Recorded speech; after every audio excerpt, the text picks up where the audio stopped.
Biror qizni yoshi kattaroq erkak kishi bilan ko'rishsa, darhol shu qizni buzuqidan olib buzuqiga solishadi. Hech kim uning dardi bilan, qayg'usi bilan qiziqmaydi. Qiz o'lgurning o'zida ayb degan eski tamg'a bosishadi. Tan olaman, hayotimdagi ko'pgina o'zgarishlarga o'zim sababchiman. Hammasini bilib, aqlim yetib qilganman. Balki chindan ham gunohkorman. Husnimni ko'rib hayratga tushganlar yoshimni eshitib battar ajablanishadi. Yo'q deb boshdan oyoq qarab chiqishadi. Pardoz qilib yurishim balki yoshimni katta ko'rsatar. 17 yosh. Bu yoshda qizlar shirin orzular bilan yashashadi. Ko'pchiligi biror yigit haqida o'ylashga ham uyalishadi. Xuddi tuyg'ularini birov ko'zlaridan bilib oladigandek. Men ham ayni 17 yoshdaman, ammo hayotning past-balandligini ko'rib bo'lgandekman. Balki shuning uchun ham yoshim katta ko'rinar, kim bilsin. Ota-onamni eslolmayman. Onamning birgina singlisi 5 yoshimdan boqib olgan meni. Nomard otam onamni tashlab ketgach, onam chiday olmay o'zini osib qo'ygan ekan. Qarang, shunchalik ham ahmoq bo'ladimi odam? Bir erkak uchun shirin jondan voz kechish. Men hech qachon onamning qilmishini oqlamaganman. Balki xolam uni yomonlab qulog'imga ha deb qo'ygani uchundir. Xolamni qul, sendek qizi ham ko'ziga ko'rinmagan, mening boshimga balo qilib ketdi deb javrardi. Shu gaplardan keyin yuragimda onamga nisbatan mehr paydo bo'larmidi? Hech-da. Ota-onasi haqida gapirgan dugonalarimning yonida bo'lishni istamasdim.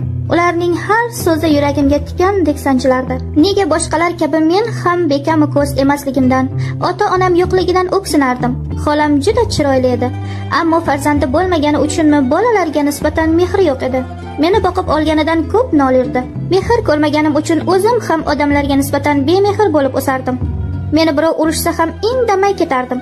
Boshqalarga o'xshab oh-voh qilishni istamasdim. Yig'lasam, kulsam ham ichimda edi. Maktabda yaxshi o'qirdim. Boshqalar singari mening orzularim bir dunyo bo'lgan. A'lo baholarga o'qisam, biror oliygohga kirsam, shaharga ketsam, xolamning ta'na dashnomlaridan qutulaman deb o'ylagan bo'lsam kerak. Xolam o'zidan 6 yosh katta erkakka erga tekkandi. Pochchamning xolam bilan ishi yo'q. U shunaqangi beparvo odamki, dunyoda shunday odamlar borligiga hayron qolaman. Dunyoni suv bossa o'rdakka ne g'am deyshadi. Aynan ana shunday odamlar xilidan edi. Uning latta chaynarligi, bo'sh erkakligi xolamning uning ustidan hukmini o'tkazishiga olib kelardi.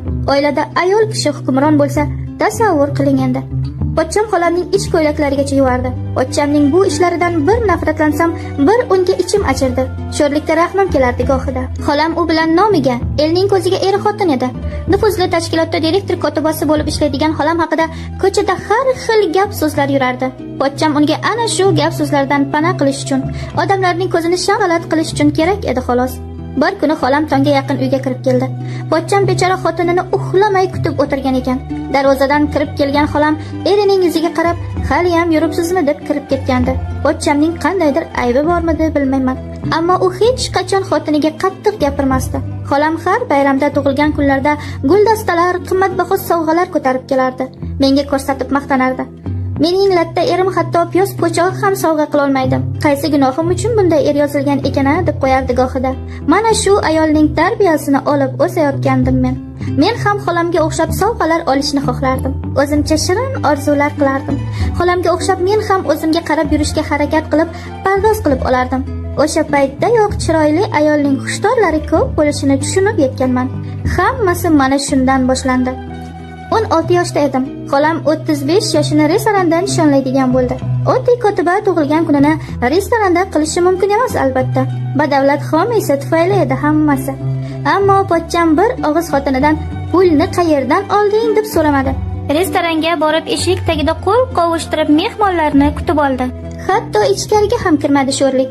Xolam o'sha kuni menga ham bag'ri kenglik qildi. O'zi libos tanlab olib berdi. Ochig'i men ham husnda xolamdan qolishmasdim. Ayni balog'at yoshidaman. Egnimdagi oldi ochiq, yengsiz libosim o'sha kuni meni yanada go'zallashtirib yuborgandi. Mehmonlar ham uncha ko'p emas, faqat xolamga yaqin bo'lgan ayollar va erkaklar. Men tengilari yo'q hisob. Bir mahal xolam u yoqdan bu yoqqa yurib pitirlab qoldi. Xolamning harakatlaridan biror kattaroq mehmon kelishini sezdim. O'ylaganimdek bo'ldi. Restoran eshigidan po'rim kiyingan, bo'yi baland, qorindor kishi kirib keldi. Istarasi issiq bu kishini ko'rib yuragim jiz etdi. U juda katta guldasta olib kelgandi. Bu guldastani atayin yasatganini bildim. To'g'risi xolamga juda havasim keldi o'shanda. Haligi kishi guldastani xolamga uzatarkan, nimadir deb qulog'iga pichirladi. Xolam shunaqangi berilib kuldiki, hatto atrofdagilar ham unga hayrat bilan qarashdi. Atrofdagilarning gapidan bildimki, haligi odam xolamning direktori ekan. Xolam uning pinjiga tiqilib o'tirardi. O'tirganlardan hech kimni bu holat ajablantirmasdi. Men hayratda edim. Hatto pochcham ham xotini bilan ishi yo'q. O'zi 2 marta shu stolning yoniga borib choy uzatib ketdi. O'yin kulgi boshlangan payt har kim o'zi bilan o'zi ovora. Shu topda kimdir kuzatib turganini his etdim. Boshimni ko'tarib atrofga boqdim. Xolamning direktori men tomonga qarab o'tirardi. U meni ko'rsatib xolamga nimalardir dedi. Xolamning qovog'i osilib ketdi. So'ng haligi erkak uning yuzini silab, yana men tomonga ishora qildi. Darhol yuzimni o'girdim. Xolam esa men tomonga kela boshladi. "Nargiza, yur, seni Sulton akam so'rayaptilar", dedi g'alati ohangda. Xolamning yuziga tikildim. Uning yuzidagi ifodani tushunib bo'lmasdi. Ko'nglim g'ashlandi. "Nimaga?" hayratlanib so'radim. U kishi o'tirgan tomonga qaradim. Menga qarab kulib turganini ko'rib ko'nglimdagi g'ashliklar yo'qoldi. "Yursangchi", jerkib gapirdi xolam. Indamay ortidan ergashdim. "Keling, Nargizaxon", degancha qo'l uzatdi Sulton aka. Negadir ichim qizib, yuzim ham yonardi. Xolamga qarab men ham ikkilanib qo'l uzatdim. U qo'limni ohistalik bilan tutib lab bosdi. Ichimda nimadir g'alayon ko'tardi. G'alati bo'lib ketdim. Xolamda ham o'zgarish paydo bo'ldi. Qoshlari ko'tarilib, ko'zlari katta ochilganini payqadim. Sulton aka iltifot bilan yoniga taklif qildi. Nima qilishni bilmay ikkilanib xolamga o'girildim. Xolam hamon soxta tabassum bilan turardi. Sulton akaning xohishiga qarshi bora olmasligini tushunib turardim. Qistavergach noiloj Sulton akaning yoniga o'tirdim. "Xolangiz juda go'zal ayolda", dedi Sulton aka xolamning a'zoyi o'zgarib borayotganini ko'rib. Bu gapni eshitib xolamning chiroyi ochildi. Yaltoqlanib Sulton akaning yoniga yaqinroq surilgancha, "Siz borligingiz uchun ham shunday go'zal bo'lib yuribman", dedi. Men esa borgan sari noqulay ahvolga tushib borardim. Lekin tan olishim kerak, go'zal jiyaning juda chiroyli ekan, dedi menga ko'zini qisib qo'ygancha. "Ha endi xolasining jiyanida", dedi xolam vaziyatdan chiqib ketish uchun. Ammo sezib turardimki, Sulton akaning menga nisbatan qilayotgan muomalasi xolamning jahlini chiqarayotgandi. Sulton aka chaqqonlik bilan shampanni qo'liga olib ochdi-da, qadahga quyib menga uzatdi. Avval tortinib turdim. Xolam "Olaver", degach Sulton aka bilan birga shampanskiy ichdim. Uning ortidan konyak. Borgan sari ochilib borardim. Sulton akaning har bir gapiga tabassum bilan javob qaytarardim. Boshim aylanib borardi. Konyak ta'siri meni hushimdan ketkazayotgan edi. Xolam mast bo'lib qolgan, menga e'tibor bermasdi. Ertalab ko'zimni ochganimda o'z xonamda yotardim. Boshim lo'qillab og'rir, vujudimda esa horg'inlik sezilardi. O'rnimga kiyimlarim bilan yotqizib qo'yishibdi. Menimcha pochcham meni sudrab kelgan, u joyimga yotqizib o'zi chiqib ketgan bo'lsa kerak. O'rnimdan turib ko'zga yoniga o'tirdim. Yuzimga qarab qo'rqib ketdim. Yuzimning rangi ketgan. Shu payt bo'ynimdagi g'alati ko'kimtir doqqa ko'zim tushdi. Qo'rqib ketdim. Kimdir tishlagan ko'rinadi. Kecha kayfda Sulton akaning o'pgani yodimda, ammo tishlagani. Shu payt eshik ochilib, ostonada xolam ko'rindi. Shoshib yoqamni to'g'irlab bo'ynimni yashirdim. Xolamning ham yuzidan charchagani ko'rinib turardi. "Ishga bormadingizmi?" hayrat bilan so'radim xolamdan. Bunday paytda ishda nima bor degancha boshini ushladi. So'ng asta yonimga cho'kdi. "Tuzukmisan?" deb so'radi. Xolam ilk marotaba menga mehribon bo'lib gapirayotgandi. Ajablanib xolamga qaradim. "Ha", dedim, so'ng qo'shib qo'ydim. "Boshim og'riyapti xolos. Kecha ko'p ichib yubordingda Sulton akam bilan. U yaxshi odam, Nargiza. Men uni yaxshi ko'raman. Nimagaki erishgan bo'lsam, u tufayli erishdim. Sen endi yosh bola emassan. Pochchangning qandayligini ko'rib turibsan. Bunday erning boridan yo'g'i yaxshi. Faqat meni topganimga kun ko'radi." Xolam bir zum tin oldi. Sochlarimni mehr bilan siladi. "Sen ham katta qiz bo'lib qolding. Meni tushunasan deb o'ylayman." "Xola, sizga nima bo'ldi?" ajablanib so'radim. Xolam indamay o'rnidan turib deraza yoniga bordi. Derazadan ko'chaga boqib chuqur xo'rsindi. "Nargiza, sen..." Xolamning gapi chala qoldi. Eshik oldida pochcham paydo bo'ldilar. "Go'zal, seni telefonga chaqirishyapti." Xolam menga bir qarab qo'ydi-da, indamay chiqib ketdi. Xolam menga nimanidir aytmoqchi edi-yu, ammo gapira olmadi. Kunlar ketidan kunlar o'tib borardi. Sulton aka haqidagi gaplar mening esimdan chiqib ketdi. Rostda u mening emas, xolamning tanishi bo'lsa nima qilaman u haqida o'ylab. Bir kuni xolam meni o'zi bilan ish xonasiga sudradi. "Nima qilaman, xola? Mening qayerda ishlayotganimni ko'rib qo'yda", dedi xolam sirli kulib. Indamay ergashdim. Qora oynali 2 qavatli tashkilotda ishlarkan xolam. Sulton aka bizni juda quyuq kutib oldi. Kelinglar xolajiyan, rosa bir-birlaringga o'xshaysizlar-da o'ziyam." "Ha endi", istamay gapirdi xolam. O'sha kuni Sulton aka bilan ko'p gaplashib qoldik. U kishi mendan orzularim haqida so'radi. Maktabni bitirsam kim bo'lmoqchi ekanligim bilan qiziqdi. Xolam bizni xoli qoldirib chiqib ketdi. "Ishlarim ko'p edi, sen o'tirib tur", dedi menga. "Nargiza, Ertaga maktabingga mening haydovchim olib borib qo'yadi. Sen ham bir o'rtoqlaringning ko'zlarini kuydirgin, dedi Sulton aka menga tikilib. Xursand bo'lib ketdim. Rostdanmi, dedim ishonmay. Buni qanchalar istardim. Axir men ham hech kimdan kam emasligimni bildiradigan payt kelgandi. Ular menga xuddi bir yetimchaga qaragandek muomala qilishardi. Sulton aka ko'zimga shunaqangi yaxshi ko'rindiki, uni o'pib olishga tayyor edim. Lekin uyaldim. Garchi ishonmagan bo'lsam-da, ammo Sulton aka aytgan so'zining ustidan chiqdi. Ertasi kuni indiniga 3-kuni ham mashinada maktabga bordim. Sinfdoshlarim menga havas ham hasad bilan qaray boshlashdi. Sulton aka mening aytganlarimning hammasini qilib berardi.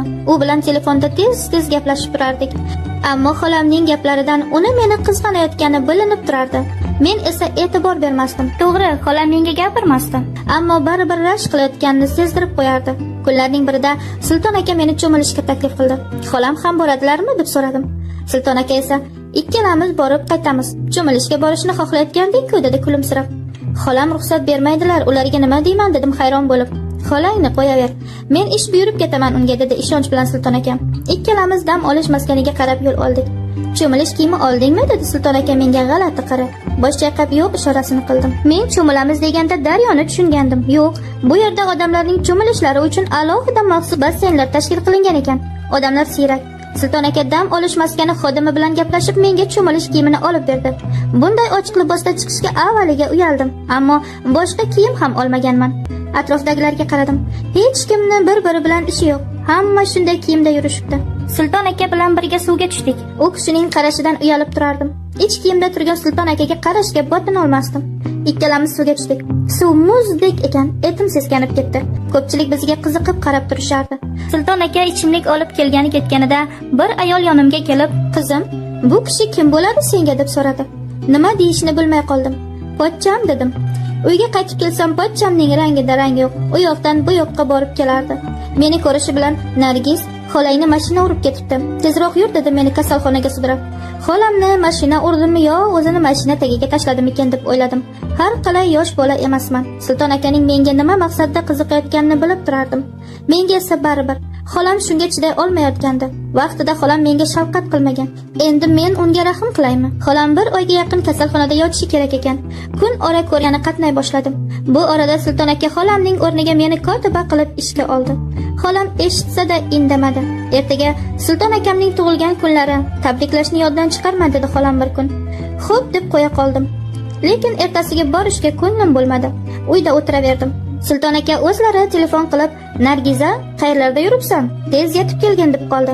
Ikkilanib aytilgan manzilga bordim. Sulton aka shahar chetidagi kvartirasiga taklif qilgandi. Qo'ng'iroq tugmasini bosdim. Eshikni ochib menga ko'zi tushgan Sulton aka jilmaydi. "Mening malikam keldilar", degancha ichkariga boshladi. Uning qizarib turgan yuzidan shirakayf bo'lib turgani bilinardi. Ichkarida 2 qiz bilan 2 erkak o'tirishardi. Mehmonxonaga kirgach Sulton aka "Mening malikam" deb qo'limdan o'pib qo'ydim. O'tirganlar deb baqirib yuborishdi. G'alati bo'lib ketdim. Ko'rsatilgan joyga indamay o'tirdim. "Oqidanmi yo qizilidanmi?" deb so'radi erkaklarning biri. Men "Yo'q, men ichmayman" deyishim bilanoq mening o'rnimdan Sulton akam "Qizilidan qo'y" dedi. Qo'limga olgan qadahni Sulton akaga tilagan tilaklarimni eslayman. Raqsga taklif qilib belimdan quchoqlab olgani ham yodimda. Uning yelkasiga bosh qo'ydimmi bilmayman, ammo ertalab ko'zimni ochganimda ahvolimni ko'rib chinqirib yubordim.